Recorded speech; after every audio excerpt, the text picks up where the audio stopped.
dengan harapan supaya bisa suatu saat bersinar Siap. seperti emas, Siap. jadi logam mulia, Siap. jadi jenderal, Siap. ya. Amin. Berapa tahun lagi? Pertanyaan klasik, Siap. ya, harus dijawab. Siap. Bayar berapa? Ya bisa sekaligus langsung masuk. Siap. Ini selalu ditanyakan orang-orang gitu. Siap. Kira-kira kamu bayar berapa sih? Siap.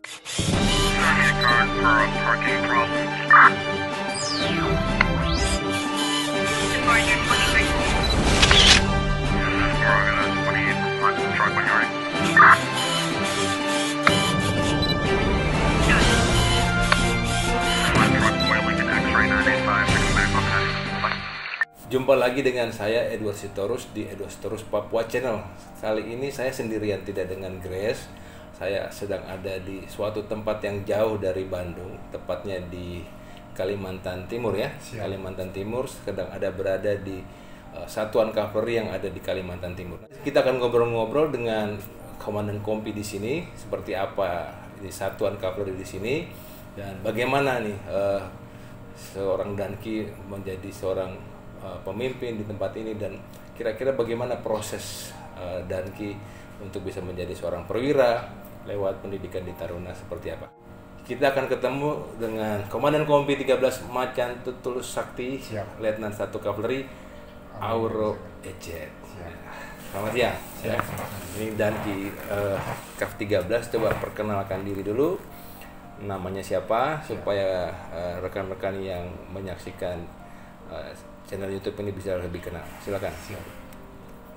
Perkenalkan, nama kami Letu Kav Auro Edi Zakaria. Kami lulus Akmil tahun 2014. Asli dari Pemalang, Jawa Tengah.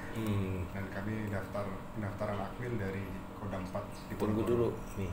Auro Edi. Zakaria. Kira-kira kenapa? Artinya ada artinya nggak? Siap, ada. Ada? Siap. Apa artinya? Kebetulan orang tua kami guru. Hmm. Guru matematika dan bahasa Inggris. Hmm. Jadi karena beliau suka kimia, dibuatlah nama senyawa kimia dari emas. Oh. Siap, direktur. Jadi, Terus? senyawa kimia emas itu aurum, dan diplaskan sedikit jadi aurum. Oh, jadi dengan harapan supaya bisa suatu saat bersinar Siap. seperti emas, Siap. jadi logam mulia, Siap. jadi jenderal, Siap. ya. Amin. Berapa tahun lagi? Ya, oke. Jadi Auro itu artinya emas, di Zakaria. Siap. Ya. Oke, lanjut. Jadi lulusan Akmil tahun Tahun 2014 kan. 2014. Orang tua apa kerjanya? Orang tua, bapak dan ibu PNS. PNS di Pemalang. Pemalang ya. Siap. Sampai sekarang masih aktif. Bapak sudah pensiun, ibu masih Masih aktif. Siap. Oke, jadi tadi anak keberapa? anak kedua dari 3 bersaudara. Anak kedua dari 3 bersaudara. Berarti waktu dari kecil sudah cita-cita mau jadi tentara ya? Sebetulnya kami karena keluarga kami, ibu orang medis, cita-cita sebelumnya kami jadi dokter. Oh, jadi dokter. Siap. Terus Tapi karena mungkin merasa ada keinginan juga, penasaran. Karena kakek kami kebetulan tentara, tapi kakek melarang anak-anaknya yang 5 bersaudara, 4 laki-laki, semuanya dilarang jadi tentara. Makanya kami seperti punya keinginan lah. tapi cucu dilarang juga enggak? Siap. Kebetulan kakek udah almarhum. Oh, udah almarhum. Jadi cita-cita kamu jadi dokter, kemudian ngasar jadi tentara. Siap. Itu mulai kapan berubah banting setir jadi tentara? Mulai SMA tuh. SMA. Siap. Tadinya sebelum SMA itu kamu sudah memproyeksikan diri kamu, saya mau jadi dokter, saya mau Siap. jadi dokter gitu Siap. ya. Siap. Udah di dalam benak kamu menjadi seorang dokter. Siap. Karena termotivasi dari ibu. Siap. Nah, kemudian di SMA berubah. Siap. Berarti kan ibu tadinya senang kamu jadi dokter. Siap. Begitu kamu jadi tentara, tetap senang juga, setuju atau gimana?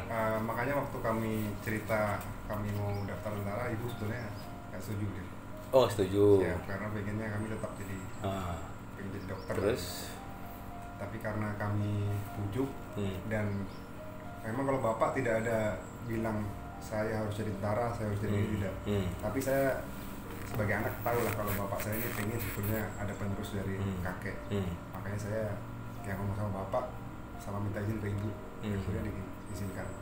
Nah, ini banyak nih ya, mumpung kamu juga punya kasus seperti ini, banyak dari adik-adik yang komentar di channel-channel di konten-konten sebelumnya, cita-cita pengen tentara Pak, tapi orang tua nggak setuju. Nah, kamu punya pengalaman bisa merubah persetujuan dari ibu kamu, kira-kira ada tipsnya apa supaya juga teman-teman bisa yang orang tuanya nggak setuju, kira-kira bisa terinspirasi dengan cara kamu membujuk ibu kamu gimana ya, karena susah juga membujuk ibu tuh nggak gampang kan. Kalau kami sendiri, pengalaman kami Direktur, kebetulan kami dari SD, SMP, SMA itu suka olahraga. Kami olahraga, pernah ikut klub sepak bola, pernah ikut klub voli, pernah ikut klub tenis lapangan, dan kebetulan juga setiap olahraga yang saya tekuni bisa berprestasi. Oh, jadi bukan sekedar main, tapi ikut tim, bertanding, betul. Juara. Juara. Popda, kabupaten. Terus nama sekolah. Bawa nama sekolah, bawa nama kabupaten, provinsi. Ya dari kami hobi olahraga itulah, sehingga waktu mau daftar tentara, kami bina fisik, mungkin gak kaget Direktur. Dan dengan kami rajin bina fisik ini, ibu kan tentu lihatlah kalau saya punya keinginan, makanya mungkin dari situlah ibu akhirnya sadar kalau ya cita-cita saya sejak saat itu pengen jadi tentara, harus didukung.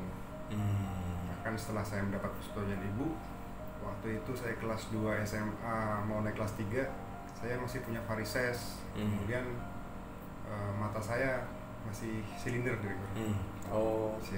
Terus akhirnya ya diobati sama orang tua. Sampai setelah jalan setengah tahun sudah kesehatan sudah tidak ada masalah, baru kami tes akbil. Terus SMA langsung tes? Langsung tes. Oh gitu. Jadi intinya kadang-kadang kenapa ya orang tua itu nggak setuju? Ya bisa juga karena takut dengan kehidupan tentara itu gimana, atau juga dia merasa nanti anaknya nggak akan sanggup gitu kan. Tapi kamu tadi dengan cara kamu sudah menunjukkan kemampuan kamu dulu selama kamu masih SMA. Oh berarti artinya orang tua juga yakin lah kalau kamu jadi tentara kayaknya bisa nih gitu kan. Cuman kalau kamu nggak ada didukung dengan kemampuan fisik seperti itu, biasanya orang tua tuh khawatir. Apa iya kamu mau gitu kan? Apa iya kamu sanggup gitu kan? Sehingga mungkin nggak disetujui, takut anaknya susah, takut anaknya menderita. Nah, jadi ini buat teman-teman, kalau yang belum dapat persetujuan dari orang tua, ada beberapa yang sudah komentar ini, tunjukkan kemampuan kamu, yakinkan dengan cara ya kamu punya kemampuan fisik yang bisa menopang kamu untuk pendidikan di tentara ya. Jadi itu tipsnya ya untuk masalah kasus orang tua yang nggak setuju. Nah kemudian tadi kamu bilang bahwa mata sempat juga silinder. Nah ini juga banyak yang mengalami seperti ini. Apa yang kamu lakukan? Waktu itu kami sempat yang pertama terapi di Semarang. Terapi apa itu, gimana? Terapinya ke dokter, jadi seperti dikasih obat sama ada larangan-larangan, istilahnya kalau malam nggak boleh tiduran sambil main HP. Coba yang jelas aja, jelasin. Coba kira-kira apa supaya banyak supaya kalau zaman sekarang kan mungkin yang jelas dari faktor gadget itu yang bisa merusak mata lah. Kalau sebelum tidur kita kan kadang kebiasaan main HP, main game, sudah gelap tapi HP masih terang sampai akhirnya merusak mata. Itulah yang disampaikan dokter, nggak boleh. Tapi waktu itu karena pertimbangan waktu tes sudah mepet, nggak sampai setahun, makanya saya minta ke orang tua untuk dilasik waktu itu. Oh, dilasik. Memang hanya satu mata yang kanan, tapi ya itulah akhirnya orang tua bisa mau mendukung. Ya, jadi lasik, informasikan kira-kira yang harganya berapa? Waktu itu satu mata lasik 7 juta. Satu mata lasik di Semarang. Semarang. Itu rata-rata sekitar segitu ya, di Bandung mana 7 jutaan lah gitu ya. 7 sampai 10 tergantung minusnya. Rumah sakitnya. Walaupun minusnya banyak nggak masalah. Tidak masalah, sama. Tetap sama. Ya, jadi ini buat teman-teman yang punya minus atau silinder udah lebih dari setengah, memang udah susah ya untuk karena toleransi juga setengah minusnya. Kalau mau dilasik sudah banyak ya. Di Jakarta ada, di Bandung ada, di Semarang bahkan juga ada. Di tempat-tempat lain juga mungkin bisa dicari. Biayanya sekitar 7 jutaan per mata. Siap. Nah, berarti yang mata satunya kamu normal. Normal. Oh ya, jadi mata kamu pada saat tes sudah Siap. sudah ini aman ya. Aman. Oke, nah kamu kan tadi cerita cita-cita awal dokter, Siap. berubah di SMA. Kemudian menuju motivasi kamu tadi kan jadi karena ngikut kakek lah ya. Siap. Apa yang kamu lakukan merubah? Kalau anak-anak kan banyak, kalau anak saya tuh yang Joshua Siap. sudah militan dari kecil, udah pakai baju loreng-loreng, main. Nah, kamu dia juga udah fisik, udah agak sedikit latihan. Nah, kamu apa yang kamu lakukan untuk menghadapi tes itu? Yang pertama memang kami dulu sejak kami ya punya keinginan ingin jadi tentara, ya saya jelas tahu ya apa yang harus saya siapkan. Jadi selain fisik, kalau fisik memang kebetulan kami kan atlet juga dong, direktur, jadi gak kaget istilahnya untuk membina. Tinggal kami membina. Utamanya waktu itu lari sama pull up yang memang harus latihan khusus karena ada target kan. Tapi kalau materi lain kami nggak ada kendala. Psikologi gitu kan? Siap. Kebetulan waktu itu juga kami sempat ikut sama ada anaknya polisi, bapaknya dinas di Akpol, jadi pelatih. Jadi dia ngajak kami untuk ikut kursus psikotes. Waktu itu ada di komplek Rumah Sakit Bayangkara Semarang. Nah, kami sempat ikut itu mungkin 2 atau 3 kali lah. Jadi sudah tahu gambaran psikotes. Oke. Siap. Oke, berarti tes terus langsung masuk. Siap, sekali tes langsung lulus. Tes masuk nih. Ya, sekali tes sama kayak saya. Pertanyaan klasik. Ya. Harus dijawab. Siap. Bayar berapa? Ya, bisa sekali tes langsung masuk. Siap. Ini selalu ditanyakan orang-orang gitu. Siap. Kira-kira kamu bayar berapa sih? Siap. Kami ini jawab jujur dan tanpa tekanan apapun. Kami untuk tes Akmil itu hanya keluar biaya untuk transportasi, fotokopi, sama beli materai. Bener. Siap, betul. Hari ini masih ada yang lulus murni. Kami, Selalu tanyanya itu orang-orang. Coba lihat nih, ngomongin kelihatan ada wajah bohong atau enggak? Ya, jadi, ternyata masih ada tahun 2010. 10. Siap. Hanya bayar untuk fotokopi, transport, materai. Itu paling sekitar nggak nyampe sejuta lah. Siap, tidak sampai. Nggak sampai sejuta bisa jadi Akmil. Siap. Aduh, terus kok bisa? Bagaimana persaingan waktu berapa orang dari Kodam 4 ya? Siap, Kodam 4. Ada berapa orang? Sekitar 4.000 orang. 4.000. Siap. Kemudian yang berangkat ke pusat? Yang berangkat ke pusat sekitar 60 orang. 60 Siap. orang dari 4.000. Ya, berapa persen tuh? Nggak tahu lah, udah 0,sekian% udah. Siap. Oh gitu. Terus dari pusat yang keterima? Yang keterima ada 36 dari Kodam. Siap, Kodam 4. Jadi dari 4.036. Siap. Kamu termasuk 36 orang itu. Siap. Kira-kira apa yang bisa membuat kamu bisa ada di antara 36 orang itu? Mengalahkan 3.964 orang. Siap. Kalau kami waktu itu direktur, kami jujur tes tanpa tekanan gitu. Karena ya sebenarnya saya nothing tulus, karena waktu itu SNMPTN juga kami sudah lulus. Oh, udah lulus, diterima di Undip. Di Undip. Siap. Tapi nggak diambil. Siap, teknik sipil. Oh. Siap. Bukan dokter juga. Kamu kemana? Siap. Jadi saat masuk ke tes Pantokir itu, ya saya merasa diri saya sudah siap gitu. Jadi mau tes psikotes, mau tes Garsjas, mau tes akademik, kami merasa siap dan ya alhamdulillah juga ada jalan gitu. Sampai lulus tanpa harus lewat jalur belakang, tanpa minta tolong ke siapapun. Saya lulus. Bapak bukan jenderal bukan? Siap, bukan. PNS di Pemalang. Di mana? Dulu guru, sempat jadi kepala sekolah di MAN Pemalang. Kira-kira punya teman jenderal mungkin? Siap, tidak punya. Enggak juga. Siap. Ya, oke. Ya, jadi artinya dengan persiapan kamu yang matang, ya, kemudian didorong semangat, dan terakhir juga pasti dengan doa ya. Siap. Dukungan support dari orang tua juga. Siap. Ya. Itu untungnya ibu udah berubah pikiran dan merestui, dan sekarang juga udah bersyukur banget, untung saya izinkan gitu kan. Ya sudah jadi perwira. Saya pikir itu betul ya. Jadi ini sebagai gambaran juga teman-teman semua selalu bertanya, ada yang komentar, saya sudah bagus, lari saya sudah 2.900, pull up saya sudah 17, segala macam sudah bagus, tapi kok saya nggak lulus kena alokasi. Ya, jadi harus dipahami tadi udah ada ceritanya bahwa yang tes itu 4.000-an itu baru dari Kodam, ya, Kodam 3-4 di Ponorogo di Semarang. Yang lulus berangkat ke pusat itu hanya 60. Sebenarnya yang memenuhi syarat dan nilai yang bagus, saya yakin bukan hanya 60 orang. Bahkan mungkin 2.000 orang itu separohnya bagus semua nilainya. Larinya mungkin 2.900 sama semuanya. Tapi dari antara yang 2.000 yang bagus tadi harus ada yang nggak lulus. Kenapa? Karena alokasinya jatahnya memang cuma 60. Ya kan? Sehingga walaupun bagus, walaupun larinya mantap semuanya, dia harus tidak lulus karena sudah lewat dari jatah. Makanya begitu nggak lulus, keterangannya tidak lulus alokasi. Memenuhi syarat, jangan komplain. Saya memenuhi syarat kok nggak lulus? Karena yang dipilih 60 orang terbaik, ya kan? Di antaranya ini Auro ini waktu tahun 2010 itu.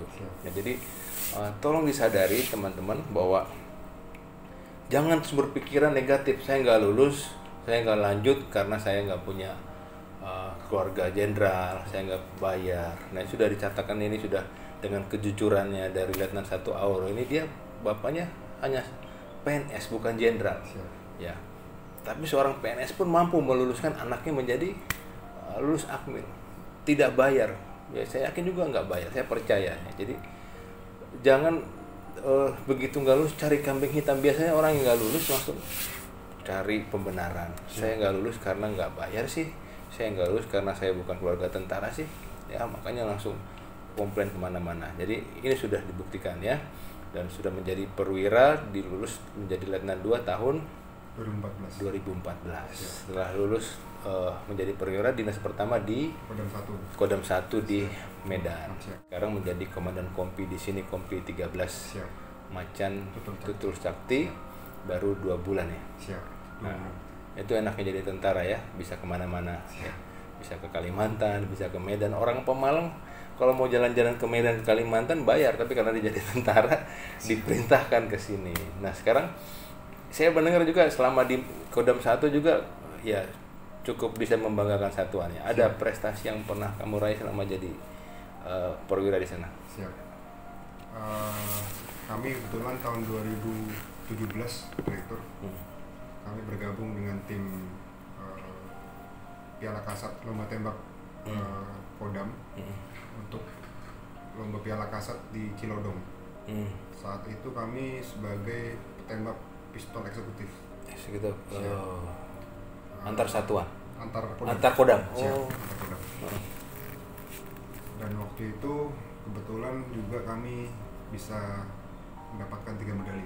2 perak dan 1 perunggu. 2 perak, 1 perunggu menembak pistol. Siap, pistol eksekutif. Dan kelas apa aja itu? Untuk yang perorangan kami dapat perak. Di mana eksekutif kan yang dilombakan perorangan hanya 1 materi. Match 1 dan match 2.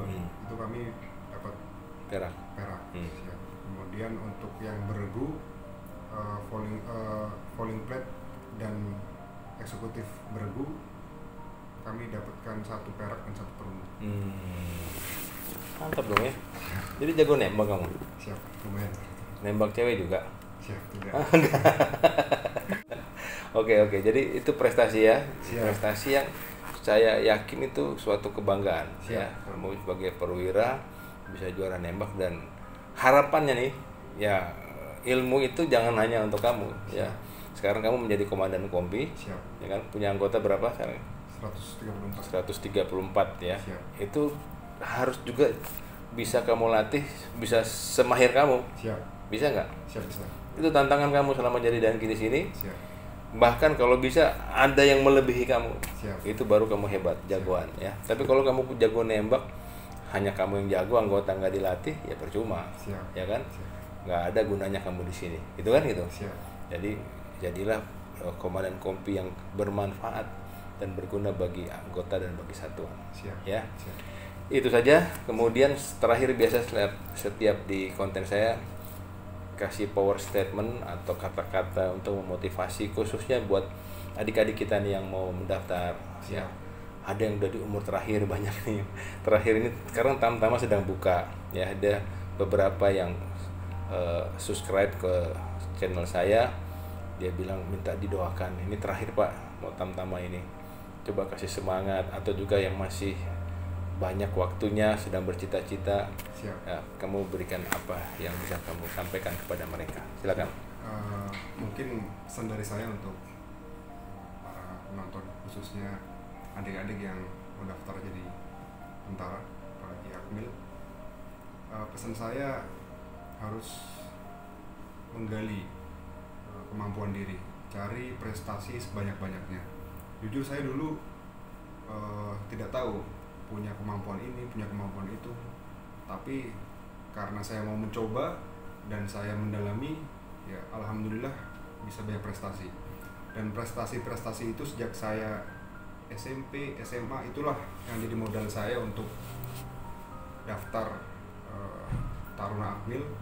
Dan mungkin juga itulah yang membedakan saya dengan para calon taruna yang lain. Istilahnya kami punya nilai lebih, poin lebih, dan yang saya yakin itu pasti jadi bahan pertimbangan untuk pimpinan. Termasuk saat sudah ke dinasan juga, saya merasa kemampuan olahraga saya mungkin umum, dan olahraga itu istilahnya banyak yang dimiliki sama prajurit lain. Makanya saya mencari prestasi apa yang bisa saya timbulkan, sehingga waktu itu saya bahkan sering latihan nembak sendirian di lapangan tembak buat melatih kemampuan nembak saya, dan alhamdulillah bisa berprestasi. Terus yang saya ceritakan, saya laporkan ke direktur, Piala Kasat kami dapat 3 medali. Kalau lomba-lomba di provinsi banyak gitu. Kalau lomba Piala Danwil Paskas, lomba marinir kami sering dapat nomor. Tapi yang paling saya banggakan tentunya Piala Kasat, karena dari 3 medali Piala Kasat itu juga alhamdulillah saya bisa berangkat Satgas ke Sudan tahun 2018, langsung dapat rekomendasi dari Pangdam. Oh, siap. Ya, langsung ikut PBB ya. Siap. Oke. Mungkin itu saja deh. Untuk yang sudah berkali-kali gagal, kira-kira mereka harus bagaimana bersikap nih? Siap. Kebetulan kami punya quotes juga, direktur, yang saya pegang sejak saya dapat quotes ini dari bapak saya. Tuh. Dari waktu SMA, bapak saya pernah ngasih tahu saya, kebetulan bapak saya guru bahasa Inggris, jadi pakai bahasa Inggris. When life gives you 100 reasons to cry, show life that you have 1,000 reasons to smile. Artinya ketika hidup memberimu 100 alasan untuk menangis atau terjatuh, tunjukkan kepada hidup bahwa kamu masih punya 1.000 alasan untuk tersenyum. Wah. Ya. Jadi walaupun kamu gagal berkali-kali, tunjukkan bahwa kamu masih punya alasan untuk tersenyum. Gitu kan? Nah, tetap alasannya apa? Cari. Kamu masih, pertama, walaupun kita gagal, kita punya alasan untuk tersenyum. Kenapa? Karena kita masih hidup. Senyumlah karena kita masih hidup, karena belum tentu semua orang bisa hidup besok. Ya, kita masih diberikan anugerah oleh Tuhan untuk sehat. Itu membuat alasan kita untuk senyum. Senyum artinya juga selalu bersyukur, sama ya.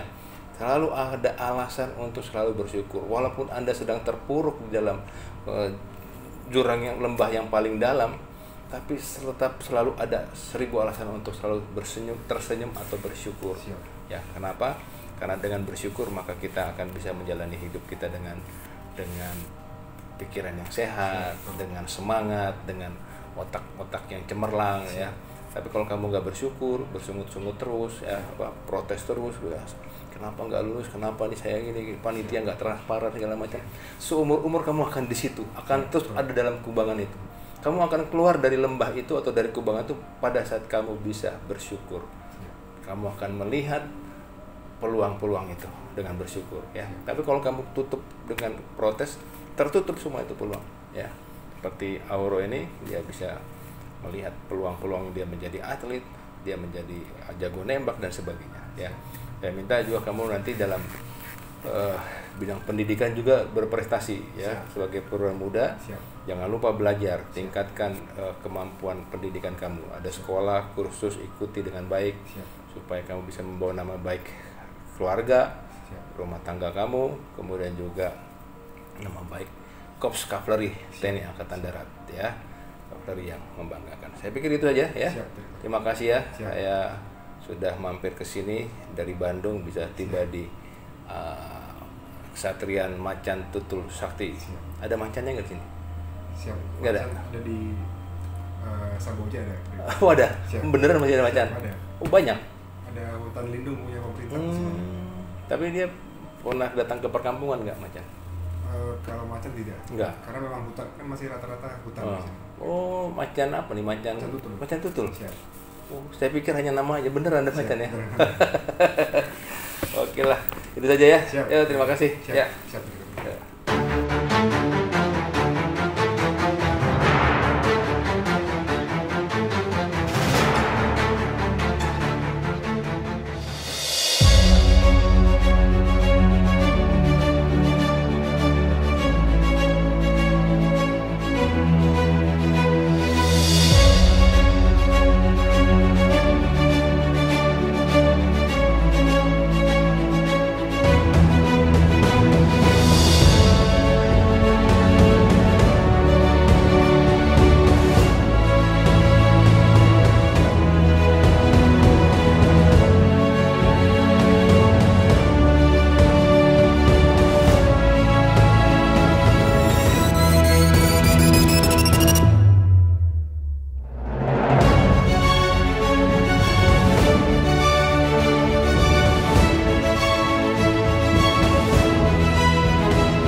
Jangan lupa untuk like, comment, and subscribe Edward Sitorus Papua Channel.